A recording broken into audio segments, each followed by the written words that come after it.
नमस्कार किसान भाइयों, स्वागत है आपका आपके अपने सबसे भरोसेमंद और वैज्ञानिक चैनल टेक्निकल एग्रीकल्चर में। आज का यह वीडियो आपकी खेती के इतिहास का सबसे महत्वपूर्ण वीडियो साबित होने वाला है। हम अक्सर देखते हैं कि एक ही गांव में एक ही तरह की जमीन पर खेती करने वाले दो किसानों की पैदावार में जमीन आसमान का अंतर होता है। एक किसान की आलू, प्याज या लहसुन की फसल मंडी में जाती है तो उसे सबसे ऊंचा भाव मिलता है क्योंकि उसके कंद का साइज बड़ा, चमकदार और एक समान होता है। वहीं दूसरे किसान का कंद छोटा रह जाता है, टेढ़ा मेढ़ा होता है या वजन में हल्का निकलता है। आखिर ऐसा क्यों होता है? क्या यह सिर्फ किस्मत का खेल है? जी नहीं, यह खेल है विज्ञान का। यह खेल है सही समय पर सही पोषक तत्व देने का। आज के इस विशेष एपिसोड में हम कंद वर्गीय फसलों यानी जमीन के नीचे होने वाली फसलों के उस रहस्य को उजागर करेंगे जिसे अक्सर छुपाया जाता है।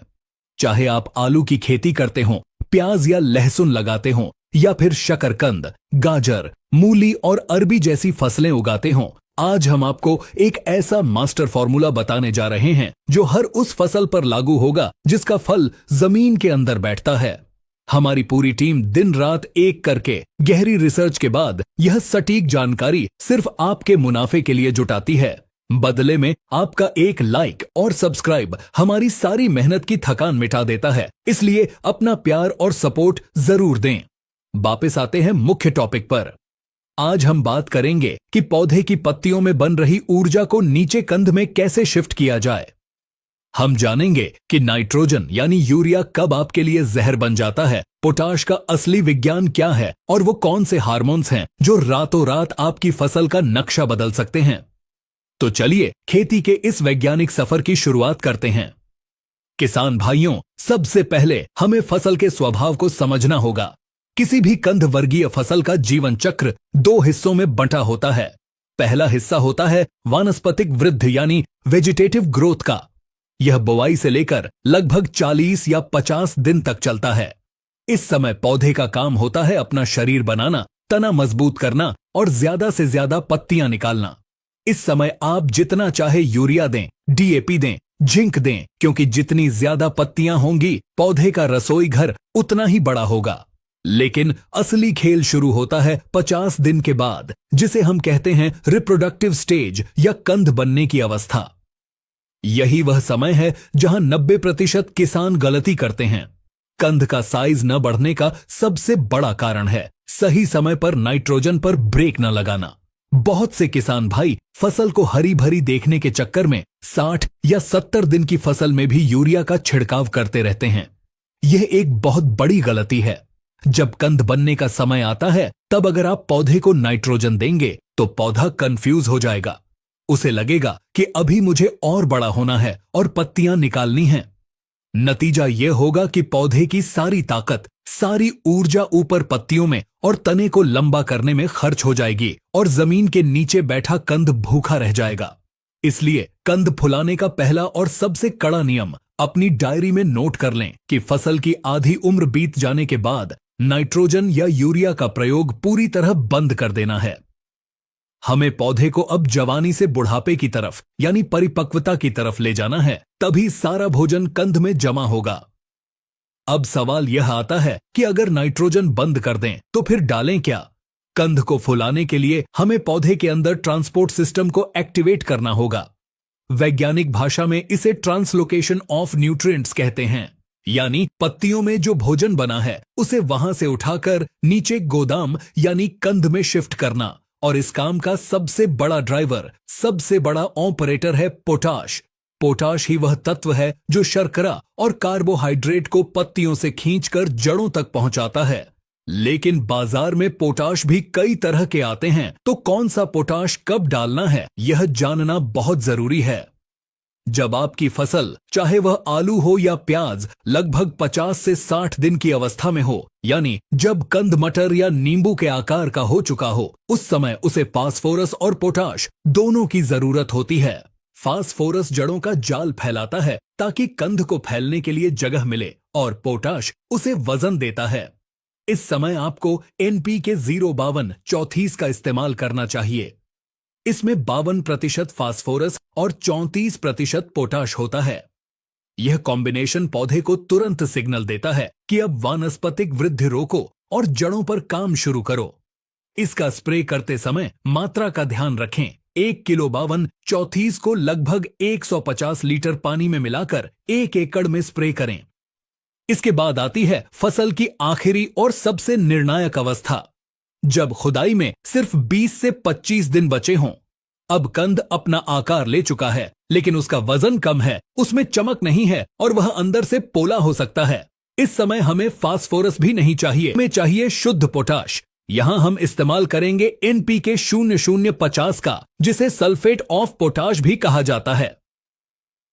किसान भाइयों, कंद वर्गीय फसलों के लिए म्यूरेट ऑफ पोटाश यानी लाल पोटाश से कई गुना बेहतर सल्फेट ऑफ पोटाश होता है। एनपीके 0050 में 50% पोटाश के साथ साथ 17.5% सल्फर भी मौजूद होता है और यहीं पर सल्फर का जादू काम करता है। आलू में सल्फर स्टार्च की मात्रा बढ़ाता है। प्याज और लहसुन में जो तीखापन होता है, जो उनकी खास खुशबू होती है, वह इसी सल्फर के कारण आती है। साथ ही सल्फर एक बेहतरीन फफूंदनाशक भी है, जो जमीन के अंदर कंद को सड़ने से बचाता है और उसकी भंडारण क्षमता यानी शेल्फ लाइफ को कई महीनों तक बढ़ा देता है। अगर आप चाहते हैं कि आपका प्याज गोदाम में 6 महीने तक खराब ना हो, तो आखिरी स्प्रे में 0050 का प्रयोग जरूर करें। लेकिन दोस्तों, कहानी सिर्फ पोटाश पर खत्म नहीं होती। क्या आपके साथ कभी ऐसा हुआ है कि आलू बहुत बड़ा हो गया, लेकिन काटने पर अंदर से खाली या काला निकला? या प्याज के ऊपर के छिलके फट गए और प्याज 2 हिस्सों में बंट गया? या फिर गाजर और मूली फट गई? यह कोई बीमारी नहीं है, यह है सूक्ष्म पोषक तत्वों की कमी, और इसमें सबसे मुख्य है बोरॉन। बोरॉन को आप कंद का ब्यूटी पार्लर मान सकते हैं। बोरॉन कंद की त्वचा में लचीलापन लाता है, जिससे जब कंद अंदर से फूलता है तो उसका छिलका फटता नहीं है बल्कि फैलता है। बोरॉन भोजन को कंद तक ले जाने में पोटाश की मदद करता है। इसलिए जब भी आप 052-34 या 0050 का स्प्रे करें तो उसके साथ 20% वाला बोरॉन पाउडर जरूर मिलाएं। इसकी मात्रा 1 ग्राम प्रति लीटर पानी रखनी है, यानी 1 एकड़ में लगभग 150 ग्राम। इससे ज्यादा न लें, वरना पत्तियां जल सकती हैं। एक और तत्व है जिसकी चर्चा बहुत कम होती है, लेकिन कंद के वजन के लिए वह बहुत जरूरी है, और वह है कैल्शियम। Calcium nitrate. कैल्शियम पौधे की कोशिकाओं की दीवार को सीमेंट की तरह मजबूत बनाता है। जिस आलू या प्याज में कैल्शियम की पर्याप्त मात्रा होती है, वह खुदाई के बाद पिचकता नहीं है, उसका वजन ज्यादा होता है और वह ठोस पत्थर जैसा होता है। लेकिन एक सावधानी बहुत जरूरी है। कैल्शियम नाइट्रेट को कभी भी किसी सल्फेट या एनपीके खाद के साथ मिलाकर स्प्रे नहीं करना चाहिए। यह घोल फट जाएगा और आपकी मेहनत बेकार हो जाएगी। अगर आप कैल्शियम नाइट्रेट देना चाहते हैं तो उसे अकेले स्प्रे करें या जमीन में पानी के साथ दें। अब हम बात करते हैं आधुनिक खेती के उस हथियार की, जिसे प्रगतिशील किसान इस्तेमाल करके रातों रात अपनी फसल बदल लेते हैं। इसे कहते हैं पीजीआर यानी प्लांट ग्रोथ रेगुलेटर। कई बार ऐसा होता है कि हम खाद भी सही डाल रहे हैं, लेकिन मौसम में नमी होने के कारण या गलती से ज्यादा यूरिया डल जाने के कारण पौधे की हाइट रुकने का नाम नहीं ले रही। पौधा मस्ती में बढ़ता जा रहा है और नीचे कंद छोटा है। ऐसी स्थिति में हमें पौधे को जबरदस्ती रोकना पड़ता है। इसके लिए हम ग्रोथ रिटार्डेंट का इस्तेमाल करते हैं। इसमें सबसे मशहूर नाम है पैक्लोब्यूट्राजोल। बाजार में यह कल्टार या ताबोली जैसे नामों से मिलता है। यह रसायन प्याज, लहसुन और आलू के लिए किसी वरदान से कम नहीं है। यह पौधे के अंदर जिब्रेलिन हार्मोन को बनने से रोकता है, जिससे पौधे की लंबाई वहीं की वहीं रुक जाती है। और जैसे ही लंबाई रुकती है, पौधे की सारी जमा पूंजी, सारी ताकत डाइवर्ट होकर सीधे कंद में चली जाती है। इसका असर 3 से 4 दिनों में ही दिखने लगता है, लेकिन इसे इस्तेमाल करने का एक सही समय और सही तरीका है। पैक्लोब्यूट्राजोल का इस्तेमाल तभी करें जब आपकी फसल 80 से 90 दिन की हो चुकी हो और कंद लगभग 70% बन चुका हो। अगर आप इसे बहुत शुरुआती अवस्था में डाल देंगे तो कंद का विकास भी रुक सकता है। इसकी मात्रा बहुत ही कम होती है। 15 लीटर के पंप में मात्र 3 से 5 मिलीलीटर। इससे ज्यादा डोज लेना खतरनाक हो सकता है। अगर आप पैक्लोब्यूट्राजोल का रिस्क नहीं लेना चाहते तो आप लिहोसिन का उपयोग कर सकते हैं, जिसमें क्लोरमेक्वेट क्लोराइड होता है। यह थोड़ा हल्का होता है और इसे 0.50-2-34 के साथ मिलाकर भी स्प्रे किया जा सकता है। किसान भाइयों, खाद और दवाइयों के अलावा 2 और बातें हैं जो कंद के साइज को सीधा प्रभावित करती हैं। पहली है मिट्टी का पोलापन। कंद जमीन के अंदर फैलता है, उसे फैलने के लिए जगह चाहिए। अगर आपकी मिट्टी सख्त है तो कंद दबेगा और उसका आकार छोटा रह जाएगा। इसलिए कंद बनने की अवस्था में मिट्टी चढ़ाना बहुत जरूरी है। साथ ही अगर आप ह्यूमिक एसिड का प्रयोग जमीन में या स्प्रे में करते हैं तो मिट्टी भुरभुरी बनती है और जड़ों का विकास तेज होता है। दूसरी सबसे महत्वपूर्ण बात है पानी का प्रबंधन, यानी वाटर मैनेजमेंट। आलू, प्याज या लहसुन में पानी कब देना है, इससे ज्यादा जरूरी यह जानना है कि पानी कब बंद करना है। इसे हम कहते हैं क्यूरिंग। जब आपकी फसल खुदाई के लिए तैयार होने वाली हो तो उससे कम से कम 15 से 20 दिन पहले खेत में पानी देना पूरी तरह बंद कर दें। यह बहुत ही क्रिटिकल पॉइंट है। जब हम पानी बंद करते हैं तो कंद के अंदर से अतिरिक्त नमी खत्म होती है, उसका छिलका सख्त और परिपक्व होता है और उसके अंदर ड्राई मैटर यानी ठोस पदार्थ बढ़ता है। अगर आपने खुदाई के दिन तक पानी दिया तो कंद पानी से भरा रहेगा, वजन तो दिखेगा, लेकिन 2 दिन बाद ही वह सिकुड़ जाएगा और सड़ने लगेगा। आइए अब फसल के अनुसार कुछ विशेष टिप्स पर नजर डालते हैं। अगर आप आलू की खेती कर रहे हैं और आलू के अंदर काले धब्बे या खालीपन की समस्या आती है तो 40 दिन की अवस्था पर मैग्नीशियम सल्फेट का स्प्रे जरूर करें। मैग्नीशियम पत्तों को हरा रखता है, जिससे आखिरी दिन तक प्रकाश संश्लेषण होता रहता है। अगर आप प्याज की खेती करते हैं तो ध्यान रखें कि जब तक प्याज की गर्दन 50% तक अपने आप न गिर जाए तब तक उसकी खुदाई न करें। गिरी हुई गर्दन इस बात का सबूत है कि पत्तियों ने अपना सारा भोजन कंद को दे दिया है और अब उनका काम खत्म हो चुका है।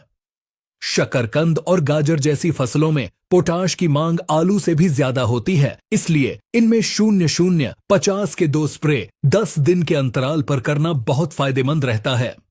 अंत में अगर हम इस पूरे विज्ञान को एक लाइन में समझें तो कंद का साइज बढ़ाने का मंत्र है सही समय पर नाइट्रोजन पर ब्रेक लगाना, पोटाश और बोरॉन का एक्सीलरेटर दबाना और पीजीआर के जरिए पौधे की ताकत को सही दिशा देना। खेती अब सिर्फ मेहनत का काम नहीं बल्कि सही मैनेजमेंट का काम है। आप इन तरीकों को अपने खेत के एक छोटे से हिस्से में अपनाकर देखिए और बाकी खेत से उसकी तुलना कीजिए। आपको अपनी आंखों पर भरोसा नहीं होगा कि सिर्फ पोषक तत्वों के सही प्रबंधन से पैदावार में 20 से 30% तक की बढ़ोतरी हो सकती है और क्वालिटी ऐसी मिलेगी कि व्यापारी आपके खेत से ही माल खरीद कर ले जाएगा। हमें उम्मीद है कि कंद वर्गीय फसलों पर दी गई यह विस्तृत और वैज्ञानिक जानकारी आपके खेती के काम को और आसान और मुनाफेदार बनाएगी। यह जानकारी बहुत कीमती है, इसलिए इसे अपने तक सीमित न रखें। इस वीडियो को अपने उन सभी किसान भाइयों, दोस्तों और व्हाट्सएप ग्रुप्स में शेयर करें जो आलू, प्याज, लहसुन या सब्जियों की खेती करते हैं। खेती से जुड़ी ऐसी ही सटीक, गहरी और बिना मिलावट वाली जानकारी लगातार पाते रहने के लिए आपके अपने चैनल टेक्निकल एग्रीकल्चर को सब्सक्राइब जरूर करें और घंटी वाला बटन दबाएं ताकि अगली वीडियो सबसे पहले आप तक पहुंचे। आप हमें फेसबुक और इंस्टाग्राम पर भी फॉलो कर सकते हैं, लिंक नीचे है। खेती में आपको अभी और किस समस्या का सामना करना पड़ रहा है, बेझिझक हमें कमेंट में बताएं। आप बस टॉपिक का नाम लिखें, उस पर पूरी रिसर्च और सटीक जानकारी लाने की कोशिश करेंगे। मिलते हैं अगले वीडियो में एक नई जानकारी के साथ। तब तक के लिए स्वस्थ रहें, मस्त रहें और अपने खेतों में सोना उगाते रहें। धन्यवाद। जय जवान, जय किसान।